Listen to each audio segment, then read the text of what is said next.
Hi, I'm Will Schofield, a young film programmer at Film East, and I'm joined by my fellow programmers Shelby Cook, Sarah Lapanova, and Alex Smith, here to discuss the trio of time-travelling, totally tubular tales that make up the Bill and Ted franchise.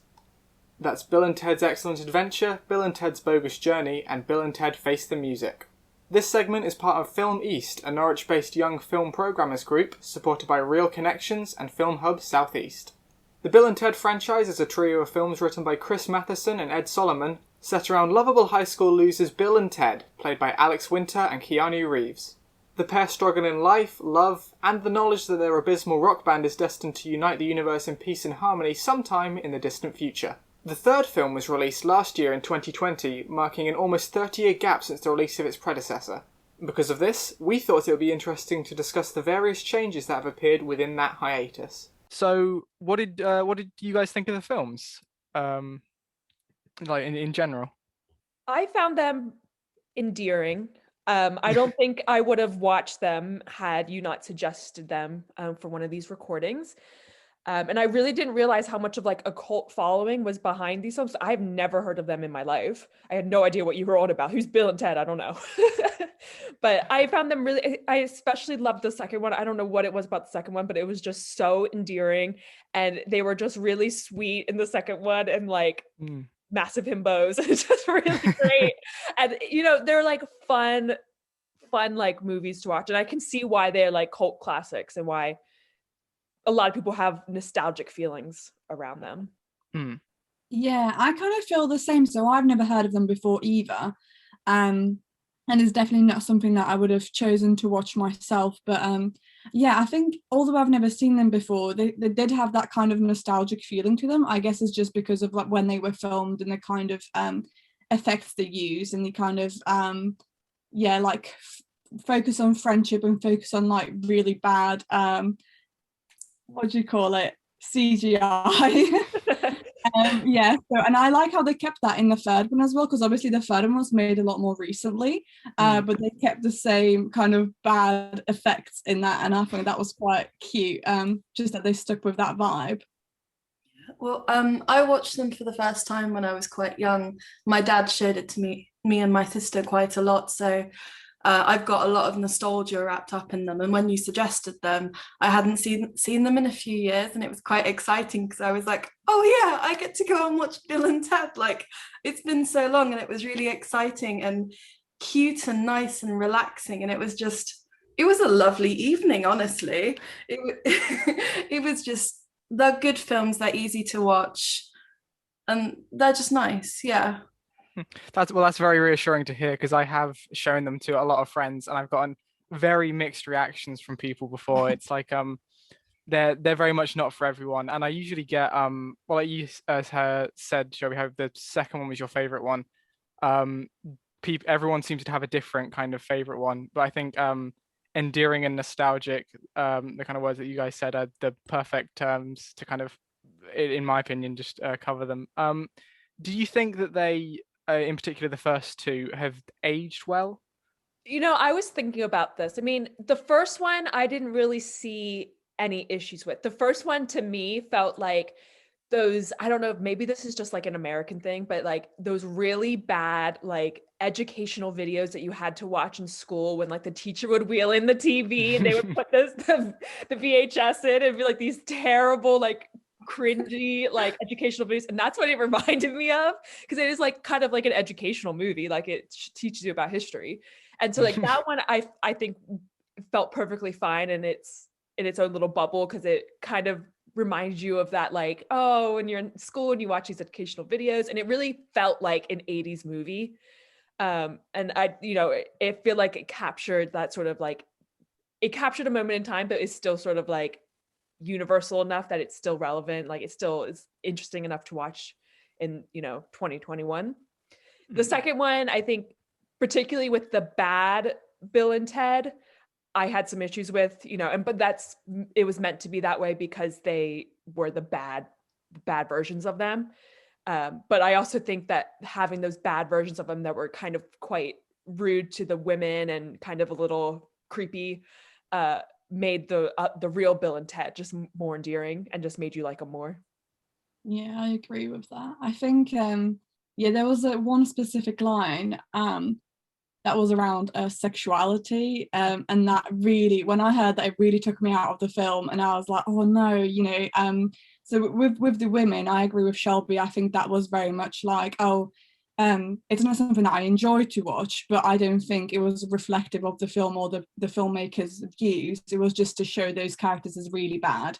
But with the sexuality one, I found it, a little bit harder to see through that and to then enjoy the film after that. It took me out of it a bit. Yeah, no, I absolutely agree with that. I think for the most part, I think as you said in kind of the first question, they're very cute and quaint and very 80s in the way that they've evolved, but and like looking back on them, they're just a lot of fun. But there are aspects, I did say, that have not aged well, and I imagine I do feel like it's not necessarily faults of them, more kind of the climate, like the gay jokes and the kind of assault stuff. It wasn't Bill and Ted specific. It's more that kind of genre of teenage stoner humor almost.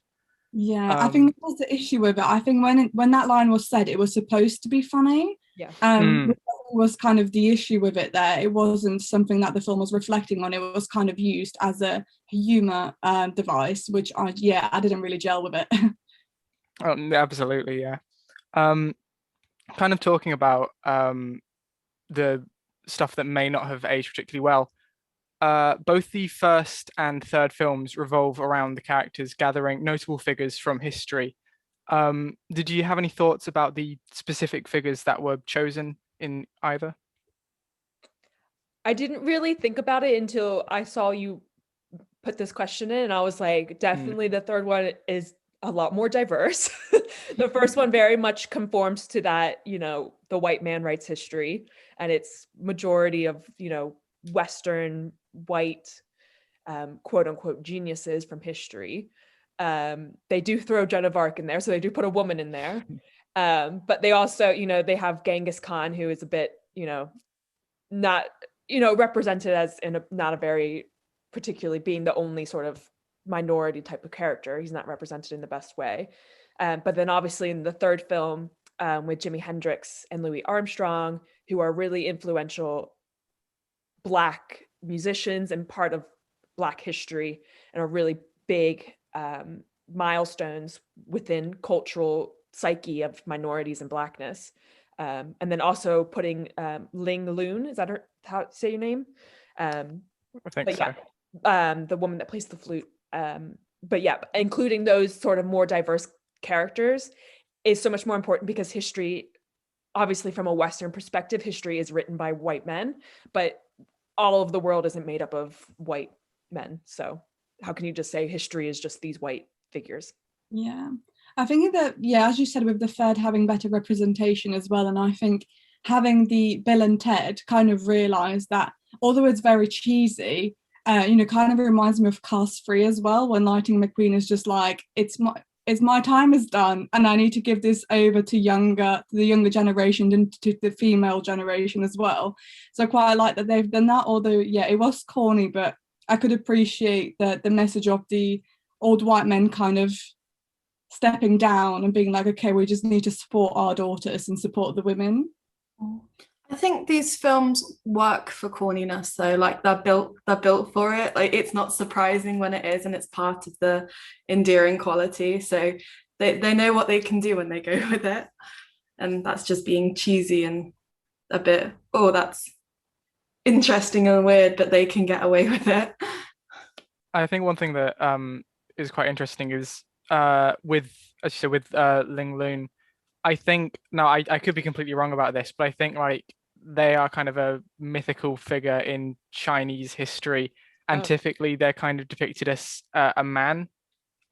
So I feel the choice. I could be wrong about this, but I think that the choice to have them as a woman is quite a specific one, particularly when you compare it to like the first movie with Joan of Arc, a character who said, I don't think they had any lines, which brings pretty squarely on actually to the next question. What did you think of the female characters in each film and how they kind of evolved across them.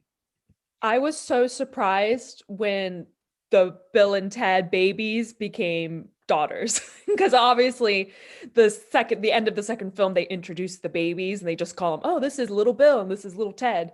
But they're actually in the third movie come out to be daughters, and the one daughter is non-binary, so they have this aspect of very modern queerness and acceptance, and again very diverse in a way of creating something that perhaps is like such a cult classic. And the idea with cult classics is that they tend to veer on this sort of white man sort of archetype, and then to completely subvert that and put it towards this very non-binary and female-driven story, I thought was so interesting, and I wasn't expecting it at all.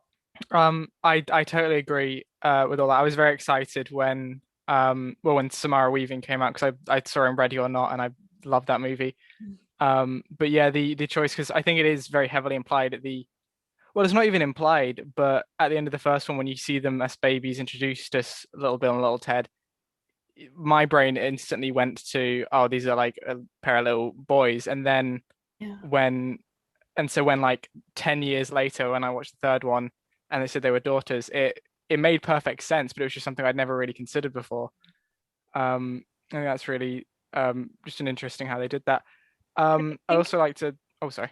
I also think it's really interesting the way that they deal with masculinity in the third one too, because Bill and Ted go to couples therapy with their wives, and it's not something that there's a big trope around, oh, men don't go to therapy, they don't want to talk about their feelings. But Bill and Ted are really like, they want to do good, they want to do really well in therapy, and they want to make their wives happy. And that is just so sweet. And it really breaks down these barriers, especially with Keanu Reeves, because he kind of is this figure of this really like masculine, male type of figure. Like, what's that movie that he's in? John Wick. Yeah, John Wick. And then to have him like be like, oh, I just really want to make my wife happy, and I just want her to love me, and I'm going to do what she wants to make her happy, and then that will make me happy. And it was just very sweet to kind of break down those barriers of toxic masculinity, especially in rock and roll, and then to just have this really lovely, nice perspective of masculinity. And on the other side of that, I really liked how the princesses were framed in the third one, particularly because in the first one, I don't think they even had names. They had maybe 2 lines, and then in the second they had kind of I think they were given names and had a couple more things to do. But by the third one, they are kind of the opposites of Bill and Ted. They attend the marriage counseling sessions, and they end up going on their own kind of off-screen adventure. It's a shame that it's all kind of happens off to the side a bit, but I think it's definitely interesting how their roles have kind of grown throughout the franchise. Yeah, there's definitely nothing wrong with having a male-centered film, but it's nice to have a reminder that like women aren't just waiting at home for the men to finish whatever amazing journey they're on. Like they have the ability themselves to go and do exciting things. And I mean, the daughters themselves are exciting and driven, and it's great to see Bill and Ted doing these fun things, but also the women around them the filmmakers obviously thought about them and didn't want to keep them at home and have them non-interesting characters, because they knew it's not just men out there who watch films. We want to make it interesting for the women too. I think it is definitely, I totally agree, and I think it's definitely to the film's kind of favor how just the multiple plots, there's like the first film's very much Bill and Ted, and then by the third you've got Bill and Ted and the princesses doing their thing, and Billy and Thea on their adventure, and all these kind of interweaving storylines. It just feels like a much more structured film, in my opinion, and a lot more kind of fulfilling by the end of it. Just very quickly, Bill and Ted's characters very much shift between, in the 20-year gap, from kind of goofy prodigies to kind of more optimistic failures. Do you feel this has any kind of wider cultural motives behind this change, or? I think it's kind of nice, and I think so. The American Dream is very well known, and I think when they were younger back in the 80s, they were goofy prodigies, and we liked that because there was the idea that, oh, they're silly but they'll do amazing things. And now that they're older and they've kind of not they've not found the perfect song yet. That's a bit hard for people to see sometimes, because we all want to believe if we try hard enough, we'll get there and we'll achieve it, like by the time we're 30 or something. And I think seeing that they still aren't there at the age they're at, it's kind of nice and comforting. And I know that sounds weird, but it genuinely is, because like we can't all be expected to become billionaires by the time we're 45 with a doting wife who you see 1 hour a day because you're working the rest of the time. Like you've got to balance and choose what you want, and they seem to have balanced being fathers, and I was gonna say wives, but no, they are husbands. The American dream isn't realistic, and you've got to pick and choose what's most important to you.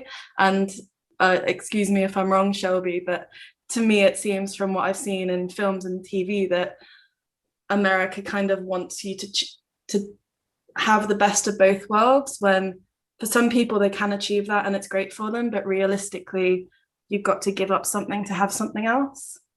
And it sets these unrealistic expectations that sort of, especially they see this a lot in our generation, where there's so much anxiety around having to have everything by the time you're 25 and being successful and having that 6-figure job. And, there's so much pressure and expectation that causes so much mental issues, especially in America, because we're so high intense society. We're just so wound up. So you said it perfectly, Alex. It just really is very sweet to see, like, being not achieving the perfect life that you envision for yourself, and not saving the world, quote unquote, is what they want to do, but they still have a very nice life and they're still happy with the life they have. When they go to the future and they see that they're not with their wives anymore, and that, they're becoming alcoholics and they're not happy, and they really that this is what's important to us, is our family, and being able to just make the music that we like and just to rock out. And that's what makes us happy. And, that's so endearing. And like, you don't have to save the world in order to be successful in life. Thanks for listening. If you're interested in reading similar content or wish to learn more about Film East and the Young Film Programmers, consider visiting our website at film-east.com.